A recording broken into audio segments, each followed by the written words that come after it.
North Korea faces tighter sanctions under Trump's strategy.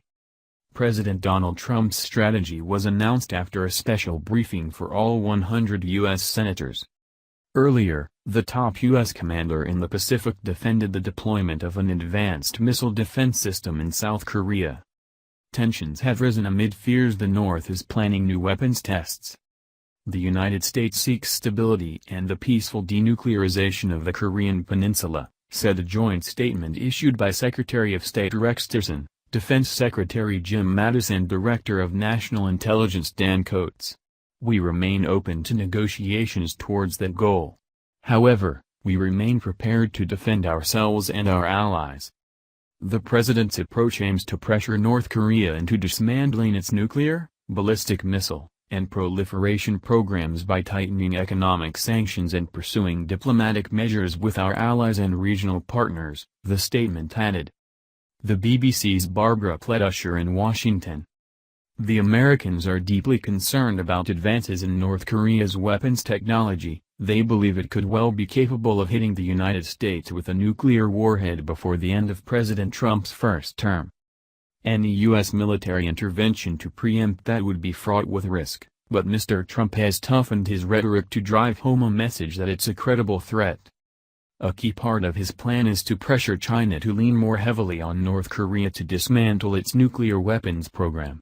The statement says the U.S. is open to negotiations towards that end, but many even in Washington doubt the regime could ever accept such terms. Democratic Senator Christopher Coons told reporters that military options were discussed at the special presidential briefing for senators.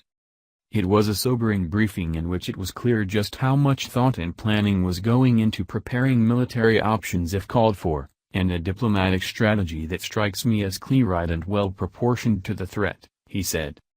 The North is already under strict UN sanctions over its weapons programs.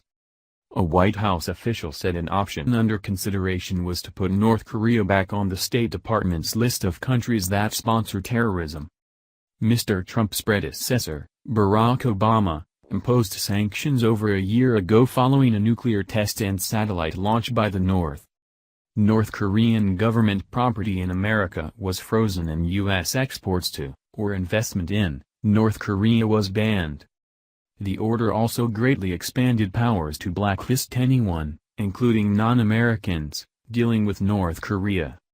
The senators received a highly unusual briefing by the Trump administration on the seriousness of the threat from North Korea and the president's strategy for dealing with it on Wednesday. Earlier Admiral Harry Harris, head of U.S. Pacific Command, said the U.S. would be ready with the best technology to defeat any missile threat.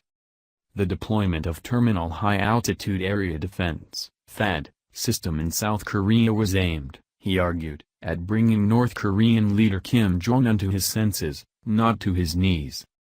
Admiral Harris said he believed that North Korea would try to attack the U.S. as soon as it had the military capabilities. China says the deployment of THAAD will destabilize security, and there have been protests in South Korea itself, where 3 people were injured in clashes with police as the system was being delivered to a former golf course on Wednesday. Thanks for watching. Please subscribe my STC News channel. Goodbye and see you again.